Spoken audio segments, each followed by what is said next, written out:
হযরতে ওমরে ফারুক রাদিয়াল্লাহু তাআলা আনহু তিনি রাত্রে ছদ্মবেশে ঘুরতেন বিভিন্ন জায়গায়। তো তিনি একটা ঘরের পাশে দিয়ে যাচ্ছেন।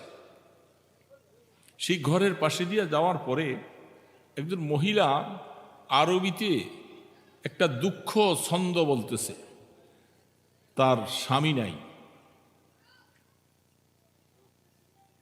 ওনারা দুইজন কি কথা বলে আপনারা?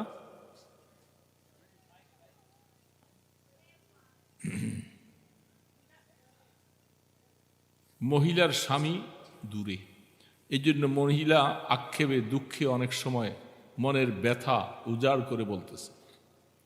খলিফাতুল মুসলিমিন ওমরে ফারুক রাদিয়াল্লাহু তাআলা আনহু খবর নিলেন যে মহিলাটার স্বামী দূরে আছে অনেক দিন। তখন থেকেই ওমর